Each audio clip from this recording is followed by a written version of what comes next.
ہم سے نیچے یعنی دوسری منزل میں جناب وزیر گل صاحب رہتے تھے، جو نیوی کے ایک لیفٹیننٹ کمانڈر تھے اور ان کا تعلق صوبہ سرحد یعنی موجودہ خیبر پختونخوا سے تھا۔ ان سے بھی ایسا گہرا تعلق ہو گیا تھا کہ ان کی اہلیہ ہماری والدہ صاحبہ کو اپنی ماں کہا کرتی تھیں، اور ان کے بچے شاہجہاں اور ان کی بہنوں کا ہر وقت ہمارے یہاں آنا جانا لگا رہتا تھا۔ اور وزیر گل صاحب کی اہلیہ کو کوئی مسئلہ پیش آتا تو وہ مشورے کے لیے ہماری والدہ صاحبہ کے پاس آتی تھی۔ تیسری منزل ہی پر ہمارے فلیٹ کے سامنے ایک اور فلیٹ تھا جس میں ایک میمن پارسی فیملی رہتی تھی۔ ان کے گھر کے دروازے پر پاؤڈر سے بنے ہوئے وہ نقش و نگار نظر آتے تھے جو اس وقت پارسیوں کے گھروں کی علامت سمجھے جاتے تھے۔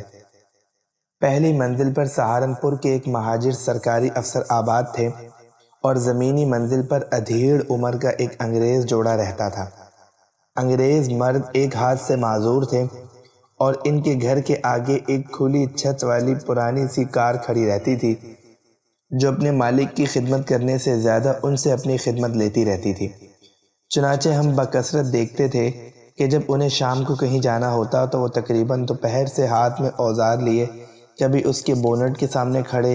اور کبھی گاڑی کے نیچے لیٹے ہوئے نظر آتے تھے۔ پھر نہا دھو کر شام کو میاں بیوی گاڑی پر سوار ہوتے، اور اس کے اسٹارٹ ہونے کی آواز سے پتہ چلتا تھا کہ وہ رو دھو کر ان کی خدمت کے لیے تیار ہو گئی ہے۔ اس طرح اس 4 منزل عمارت میں رنگا رنگ ثقافتیں جمع تھیں۔ حضرت والد صاحب رحمۃ اللہ علیہ ان تمام پڑوسیوں کے حقوق حسب مراتب ادا فرماتے تھے، اور ہمارا بچپن، جسے کھیل کود سے آگے کسی اور چیز سے ابھی دلچسپی پیدا نہیں ہوئی تھی، ان سب سے لطف لیتا رہتا تھا۔ ان سب رنگا رنگ خاندانوں کے درمیان ایسا برادرانہ تعلق تھا کہ اپنے ثقافتی فرق کے باوجود سب ایک دوسرے کے دکھ سکھ میں شریک رہتے تھے۔ مجھے یاد ہے کہ ایک مرتبہ ایک روئی کے گودام میں بڑی خوفناک آگ لگ گئی تھی۔ وہ جگہ ہمارے مکان سے کم از کم 3-4 میل دور تھی، لیکن اس آگ کا خوفناک دھواں ہمیں اپنے گھر کے سامنے والی عمارت کے بالکل پیچھے محسوس ہو رہا تھا۔ اس دھوئیں کو دیکھتے ہی ہماری بلڈنگ سے سارے جوان لوگ آگ بجھانے کے لیے اس دھوئیں کی سمت روانہ ہو گئے۔ ہمارے بڑے بھائی جناب محمد رضی صاحب بھی ان میں شامل تھے، اور چند ہی لمحوں میں میں نے کھڑکی سے دیکھا کہ ہر قریبی عمارت سے انسانوں کا ایک بڑا ہجوم اس آگ کا رخ کر رہا ہے۔ کئی گھنٹے بعد بھائی صاحب واپسی آئے تو انہوں نے بتایا کہ یہ آگ یہاں سے بہت دور سٹی اسٹیشن کے روئی کے گودام میں لگی تھی، اور سب لوگوں نے وہاں پہنچ کر آگ بجھانے میں مدد کی، اور اسی مدد کے دوران ایک روئی کی جلتی ہوئی گانٹھ بھائی صاحب کے پاؤں پر آ گری، جس کی وجہ سے ان کے پاؤں پر کئی دن تک زخم رہا۔ اس طرح اس زمانے میں باہمی محبتوں کے بڑے دل نواز مناظر نظر آیا کرتے تھے جنہیں آج آنکھیں دیکھنے کو ترستی ہیں،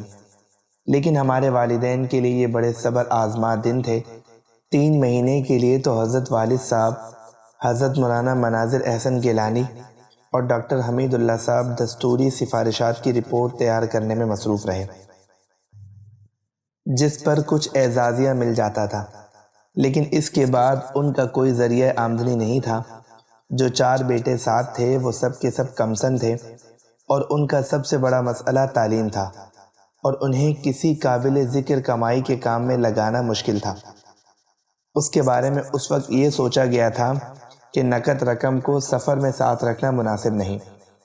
اس لیے جو کچھ نقد رقم تھی حضرت والد صاحب رحمۃ اللہ علیہ نے دیوبند ہی کے ایک سونار سے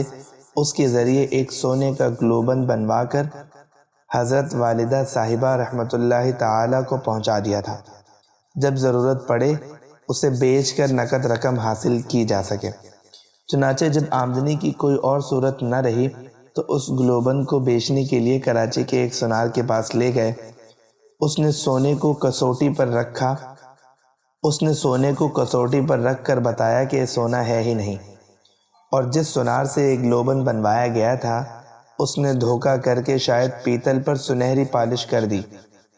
اور اس کو سونے کا گلوبند کہہ کر بیچ دیا تھا۔ جو رہی صحیح پونجی تھی وہ اس طرح مٹی ہو گئی۔ لیکن مجھے یاد ہے کہ حضرت والد صاحب رحمۃ اللہ علیہ اس واقعے کا ہنس ہنس کر ذکر فرمایا کرتے تھے۔ حضرت والد صاحب رحمۃ اللہ علیہ کے تعلقات وزیر اعظم سے لے کر نیچے کے افسروں تک بہت سے لوگوں سے تھے، اور ان میں سے بہت سے والد صاحب رحمۃ اللہ علیہ سے ملنے کے لیے ہمارے گھر بھی آیا کرتے تھے، لیکن کسی کو پتہ نہیں تھا کہ گھر میں کیا گزر رہی ہے۔ خود ہم بچوں کو بھی معلوم نہیں کہ والد صاحب رحمۃ اللہ علیہ کن حالات سے دوچار ہیں۔ البتہ والدہ صاحبہ رحمۃ اللہ تعالیٰ کئی دن تک دال پکاتی رہتی تھی۔ مجھے تو یاد نہیں، لیکن میرے بڑے بھائی حضرت مولانا مفتی محمد رفیع عثمانی صاحب مدد ظلہم، جو اس وقت 10 سال کے تھے، وہ بتاتے ہیں کہ ایک دن انہوں نے والدہ صاحبہ سے یہ شکوہ کر دیا کہ آپ ہر روز دال ہی پکاتی رہتی ہیں۔ اس موقع پر والدہ صاحبہ نے پہلی بار ان کے سامنے یہ فرمایا کہ تمہیں کچھ معلوم بھی ہے کہ تمہارے باپ کا کوئی آمدنی کا ذریعہ نہیں ہے۔ حضرت والد صاحب رحمۃ اللہ علیہ کے ایک دوست حضرت خلیفہ محمد عاقل صاحب رحمۃ اللہ علیہ ہمارے دادا جان حضرت مولانا محمد یاسین صاحب رحمۃ اللہ علیہ کے شاگرد تھے، اور دارالعلوم دیوبند میں فارسی اور ریاضی کے استاد رہے تھے، لیکن تحریک پاکستان میں شمولیت کی وجہ سے انہوں نے بھی وہاں سے استعفیٰ دے دیا تھا، اور شیخ الاسلام حضرت علامہ شبیر احمد صاحب عثمانی رحمۃ اللہ علیہ کے پاکستان آنے کے بعد وہ بھی ہم سے پہلے پاکستان آ گئے تھے، اور یہاں انہوں نے ایک راشن کی دکان کھول لی تھی جو صدر اور جیکب لائن کے درمیان واقع تھی۔ اس ابتدائی زمانے میں جب حضرت والد صاحب کا کوئی آمدنی کا ذریعہ نہیں تھا، وہ زبردستی اپنی دکان سے کچھ راشن ہمارے گھر بھجوا دیا کرتے تھے۔ ہمیں بعد میں معلوم ہوا کہ کچھ عرصے تک اسی سے ہمارے گھر میں کھانا پکتا تھا۔ ایک طرف تو حضرت خلیفہ محمد عاقل صاحب رحمۃ اللہ علیہ کا یہ خلوص تھا کہ وہ کوئی حساب رکھے بغیر راشن ہمارے گھر بھیج دیا کرتے تھے،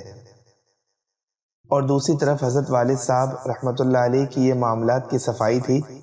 کہ جتنی مرتبہ ان کی دکان سے مختلف اجناس آتی وہ ان کا پورا حساب رکھتے تھے۔ چنانچہ جب اللہ تعالیٰ نے وسعت عطا فرمائی تو انہوں نے پورا حساب کر کے اتنی ہی رقم کا ہدیہ حضرت خلیفہ صاحب رحمۃ اللہ علیہ کو پیش کر دیا۔ بعد میں اتفاق سے خود ان پر ایک سخت وقت آیا، اور اس وقت حضرت والد صاحب رحمۃ اللہ علیہ کے پاس وسعت تھی، اس لیے انہوں نے اس سخت وقت میں حضرت خلیفہ صاحب رحمۃ اللہ علیہ کی مدد فرمائی۔